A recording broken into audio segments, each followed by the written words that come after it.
Hoya Chinghungensis. What a beautiful trailing Hoya. Hey y'all, welcome back to my channel, Hakuna La Planta. My name is Kevin, and I'm going to show you the propagation journey of my Hoya Chinghungensis. I am also going to talk about a little bit of a mini care guide at the end. Again, just based on my experience growing the Chinghungensis. In my opinion, this plant's very easy. And just a small history, I got this plant, I don't even remember, sometime in 2021. She was so cute, and I was so I didn't know about this plant. I was just like, okay, you look cute. Let's just try growing it. I threw it in this pond substitute, so it had pieces of small bark, zeolite, I think lava rock. So very, very similar to pond. I still believe to this day that that substrate, it dries out a lot faster than traditional Lechuza pond. For me and how I take care of plants, I don't necessarily like that. But while she was in the substrate, she grew so much. Like cascading vines. Like there would always be a new branch from the main branch. And I couldn't believe how fast it was. During this time, it wasn't that pond substitute. It did have a small little reservoir at the time. And I tried to never let that dry out completely. Fast forward to a year ago, my whole entire collection got infested with spider mites. So this was one of the ones that had a lot. So I popped this in a bin with other heavily infested introduced beneficial mites. I used the Persimilis beneficial bug to eat the spider mites essentially. But the thing is, I kind of left it in the bin for quite a long time. Anyways, to summarize, in July of this year, I finally decided to take it out of that substrate, assess the roots, repot that in actual pond, and then propagate the plant. Now, she still had those long vines, so I got so many baby cuttings. And I really want to do a video about this plant specifically just because I kind of went against my advice when it comes to propagating plants. You should never propagate a plant that is dehydrated. Now, I know there are instances where if a plant is dying and she's dehydrated and she's wrinkly, sometimes you have no choice. If the roots have rotted already and there's all hope is kind of lost at that point. Obviously that's a situation where your plant is going to be dehydrated when you propagate it. But with this plant, it was, y'all will see the clip coming up. It was so dehydrated. And in my experience, when this happens, when you have a really dehydrated plant, the percentage of, successful propagations decreases. I was very fortunate to have a lot of cuttings, but I guess we'll jump into it. So this was in July. Did I say this was 4 months ago? This was in July of 2023, the initial chop. And I will be including a 6-week update, a 3-month update, and today it's been 4 months. I will show you how they're doing today, including the mother. Okay, let's do, I'm gonna have to cut this one a lot. Hoya Chinghungensis was once so lush, so beautiful, still is, but future Kevin, zoom in. Can you see, oh my God, stop waving. Can you see how dehydrated and wrinkly these leaves are? It clearly does have a root system, but like the Lidabui, I think it's just small. You can see at the tips of the vine, there is new growth, it's a different shade. And then I guess the one you could see the most is this vine. Look how dark it is compared to the rest. So there's definitely a root system. It's just a question of, how healthy it is. I do predict I'm gonna cut this one down a lot. Ooh, I'll just show you this now. Roots are rotten down there. I'm gonna pull them. I think the substrate is okay. I think it just depends on how you grow plants. So this mix, very similar to pond. You can see the consistency is the same. If you're an OG, y'all remember that I used to use this with my Hoyas. Because it was drying out too fast, the roots would dry out completely. Then they would rot when I would rehydrate. So there are a lot of roots. And see, a lot of this kind of looks healthy actually, but I don't know, we'll see. I'm just doing the pull test. I'm just pulling and seeing and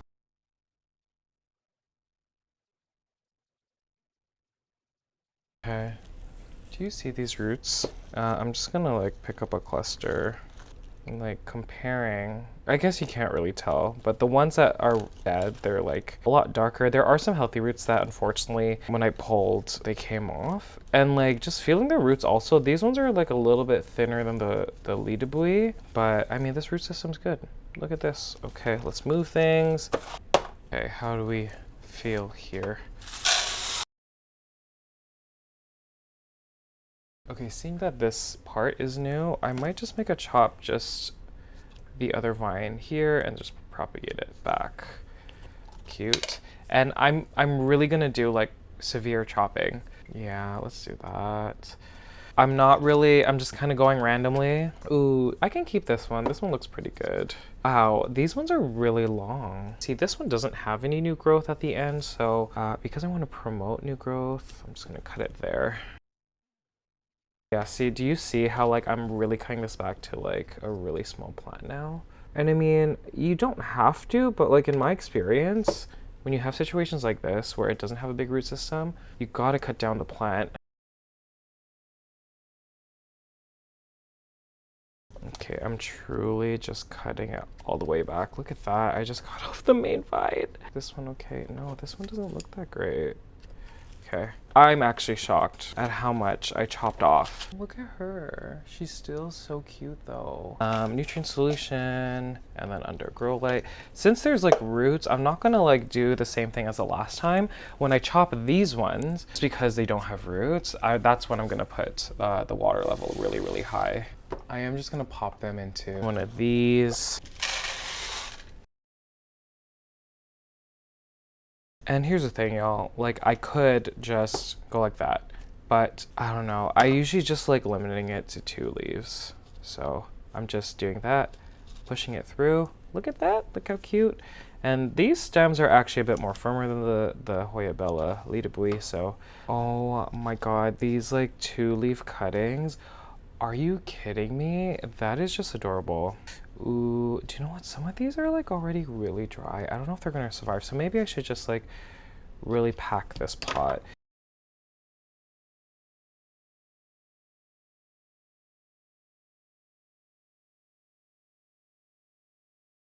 I am a little, see the cuttings are falling out. I am a little worried because actually, do you know what? It's like not terrible. So I'm gonna put the water really to the top.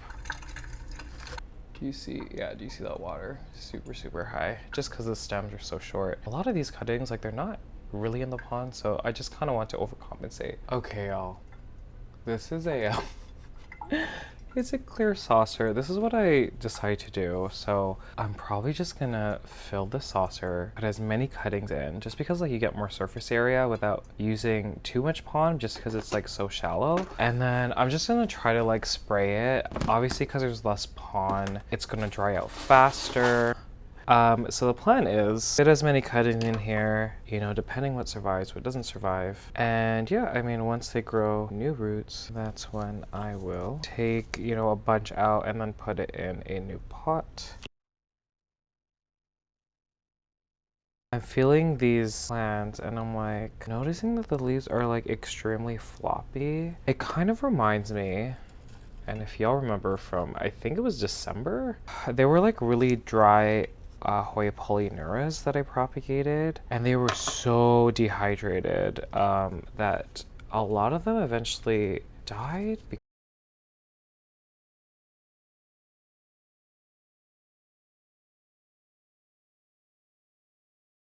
I think at this point I'm just like pushing a lot of them out as I push new ones, so I'm just kind of doing like a pat down, and then I'm just gonna fill to the top. Okay, she's pretty much, you could see it like, ooh, everything's falling. Okay, I'm gonna put this under grow light. I'm gonna start off with the Hoya Chinghungensis. Y'all know that she was on death's door. This is the mama, and this was, y'all know that she was like really long, and that I really chopped down those vines into single leaf cuttings for the most part, I think.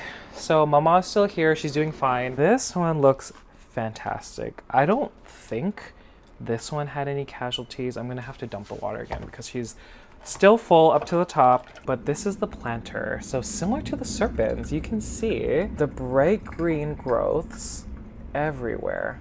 Like there, how exciting. So nothing died in this planter, but you can see, I'm so excited for this one. New growths everywhere, like actually everywhere. And the stems were like this short. So again, it was very important to keep the water level really high. At what level am I keeping this? I'm still keeping it relatively high because even though there is new growth, I just don't know how big that root system is yet. So I'm still keeping it relatively high, not this high, but maybe this high. For the pa of Chinghungensis, y'all know that I was like, I don't know what I'm gonna do with all these cuttings. Y'all were gonna yell because I had to throw away some, so I was trying to save as many as possible. So here she is. Future Kevin, zoom in. I wanted to keep the dead ones to show you that this method doesn't always work. Now, I do want to say that a lot of this is because the reservoir of this dried out, and I didn't realize. I don't do well if there isn't a lot of space to put any water because it does dry out faster. Again, I want to try it out because, you know, you get a lot of surface area. So there was more space to put cuttings, but the only downfall was I couldn't put as much water as I did with this one. And also it was very difficult to kind of gauge how much water was there as opposed to this one. You could see that the indicator is right over here. So a lot of it did die. There are some new growths, like you can see over here. That is brand new. There's a small little tiny growth here. This is new. You can see it with the like maroon kind of, I don't know what y'all can see. I'm gonna rotate it. You can see like here, there's some new growth. You can see here, there's new growth. And it's really hard to see, but there are the beginnings of new plants. And that is very exciting. Now I do want to focus on the dead ones. So there are some dead ones. I'm just going to pull them out now that I've showed you. And I'm pretty sure it was because of it drying out. And then the introduction of water. Anytime you have something dry, whether that's a root or stem, like really dry, and then you introduce so much water, that's when you get the rot, specifically with these propagations. I'm just feeling and just trying to eliminate all the ones that are dead. And there's quite a bit. I wonder why it was all in this cluster. Do you know what? Okay, so because this saucer has legs, which that sounds funny, there were times where it was tipping in one direction. So there was actually more water on this side. Maybe that's why this, I know there's some that survived, but it was all clustered over here. I know these look questionable, but they actually are pushing out new growth. Maybe I could eliminate this leaf. That still feels okay. And then if we go down here, you can see a few. I think there's only like, this leaf is dead, but there's another leaf that's healthy.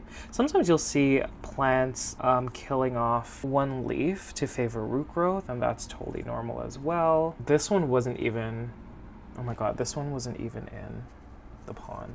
For the most part, it worked, but I would like maybe a deeper saucer, because you can see how shallow, ooh, the water's dripping. You can see how shallow it is. Fortunately, we did lose all of these, but looking at the bigger picture, lost this much, but look at the other ones that I have here, so that are still alive. I want to get a big Chinghungensis again. Y'all know that I grew mine really, really big. But this is like almost more exciting. Just seeing, you know, all the little babies and just knowing how fast this grows once the root system is like established in the substrate. So yeah, that's the update on the Chinghungensis. Okay, Hoya Chinghungensis, the pie. I've grown to really like this look. I don't know. I just like keep thinking there's a fungus net. I just keep thinking, it's just it's so shallow that I have to like water this so often. Can you imagine a full planter? I think we're gonna do it. Future Kevin will thank you. Nope, it's not. Look how some already fell out. I'm just gonna have to do this the hard way, one by one. But look, a lot of these, even though they're still like young, look at those roots. So beautiful. I might also, because you can see that the mother leaves just were so wet. Now that she has a vine, I'm gonna cut those leaves just because it's kind of difficult to now put them in.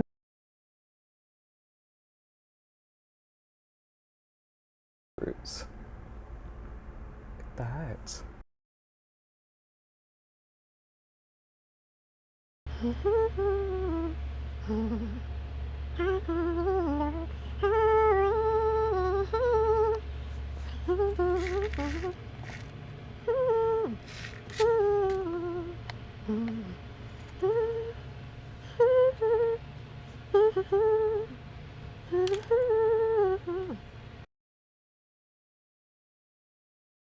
Wow, mama roots. Look at this one. This one is, I think it's one of the longer ones. Okay, we'll put you in the corner.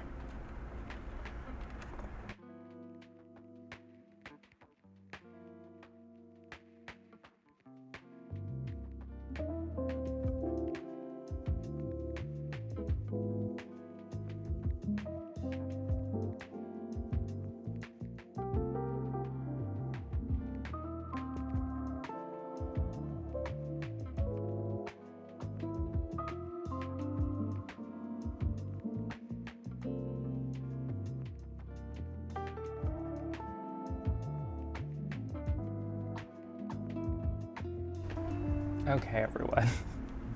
So we put everything in.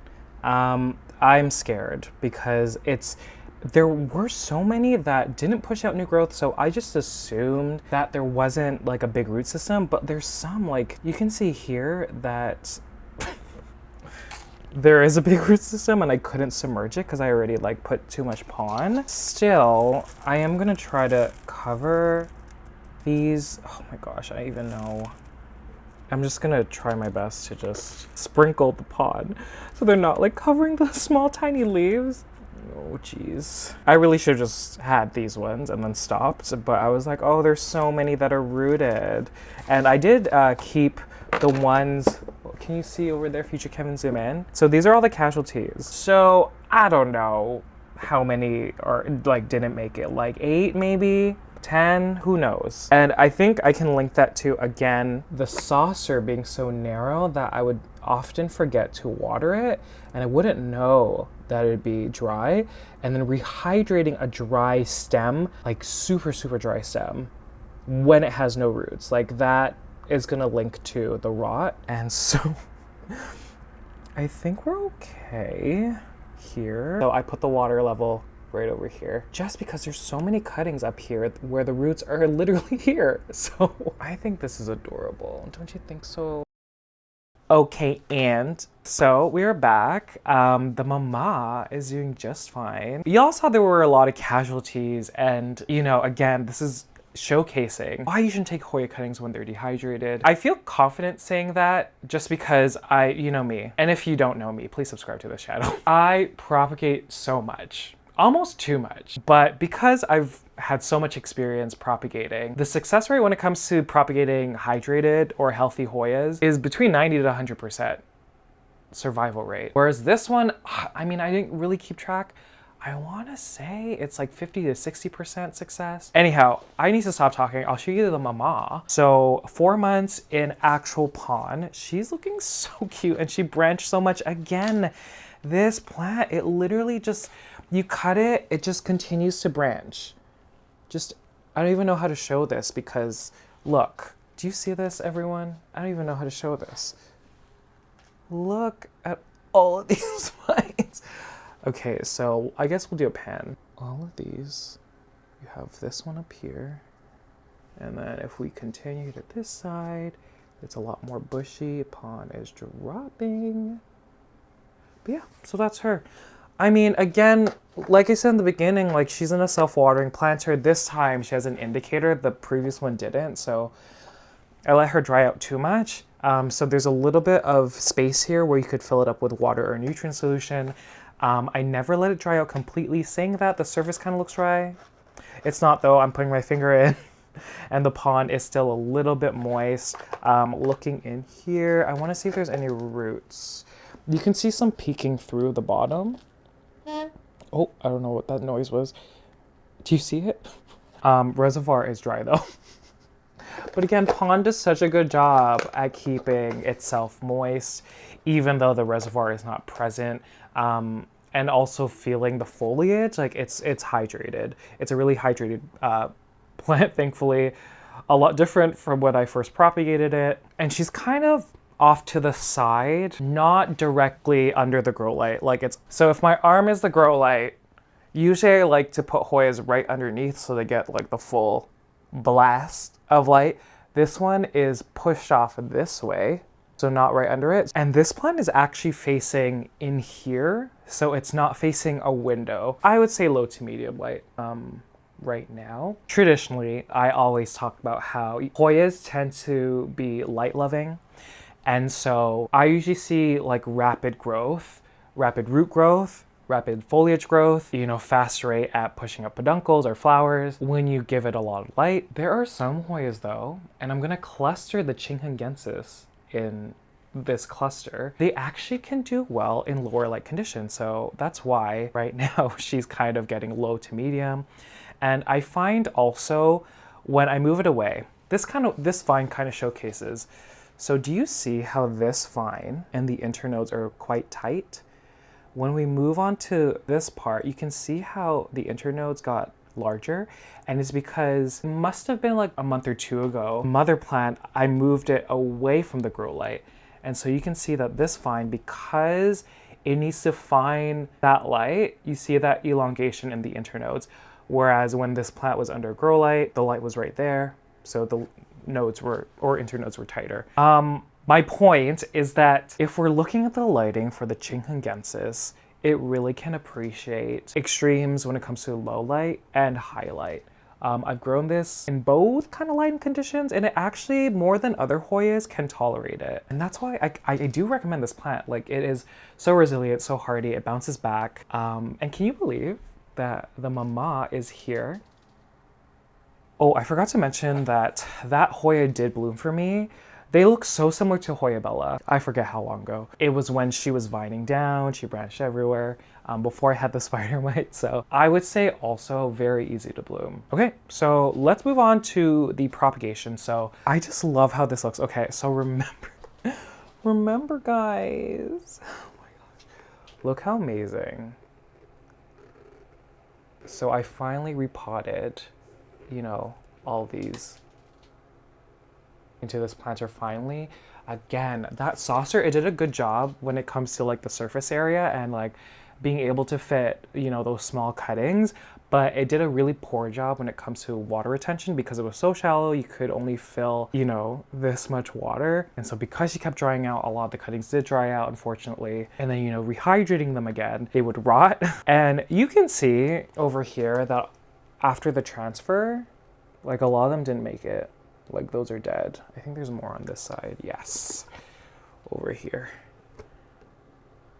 And you know, from that experience, because I've never tried like propagating in like such a shallow saucer, I kind of had no choice. It was either that or like throw away all these vines. I don't think I would do it again because of how fast a lot of the cuttings dried out because it was so shallow. I obviously prefer, you know, planters where you could fill up a lot more. Propagations needs to be wet when they're starting out. You know, obviously when they're pushing out more growth like this, you could lower it. I think currently we're at probably here.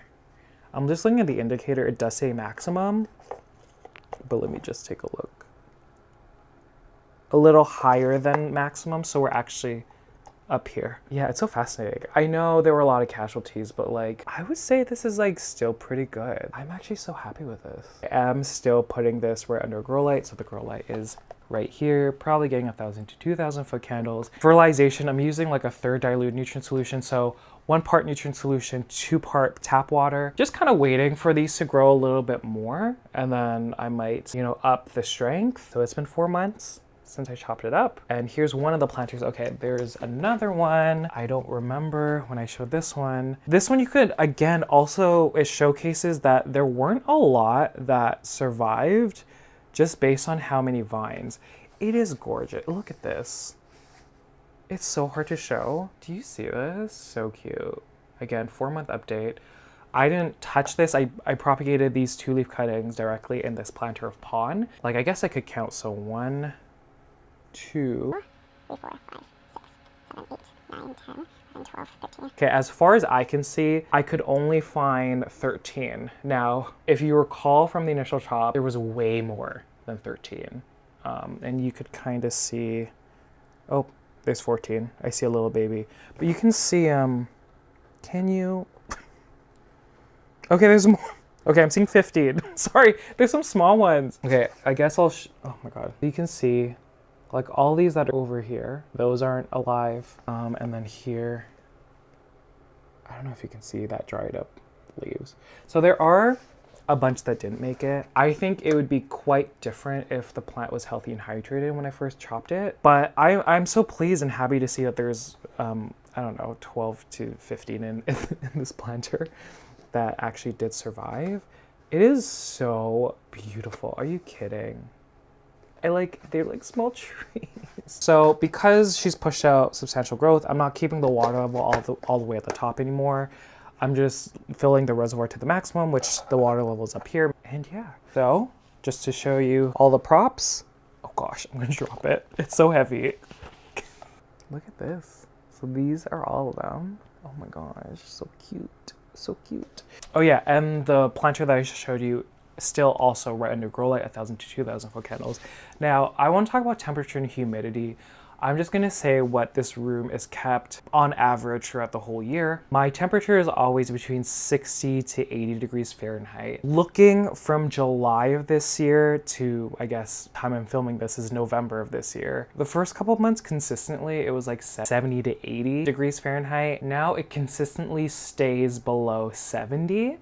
So the range would be 60 to 70 degrees Fahrenheit in the last 2 months in here. Could be warmer, of course it can. We do have, you know, central heating. Thing is, every year when we turn on the heat, the humidity drops so much. And so just as long as the temperatures in here are above 60 degrees Fahrenheit, we're happy. So even though it's a lot lower than the summertime, your plants will be fine. Humidity. The range is 40 to 60%. If we were to turn on the heat, the humidity would definitely be like 30% just based on the years prior to this year. We're trying something different where we minimize how much heat we use. And I'm also very curious to see how hardy these plants are in this room. And so 40 to 60%. I'm gonna be honest, when it comes to things that are important when it comes to growing plants, humidity is not one of the most important things. Light is definitely up there, watering habits and root health being like a second, third, but humidity is like fifth, maybe sixth, I don't know. Personally, I don't believe the Hoya Chinghungensis needs a ton of humidity, but let me know what y'all's experiences are. Again,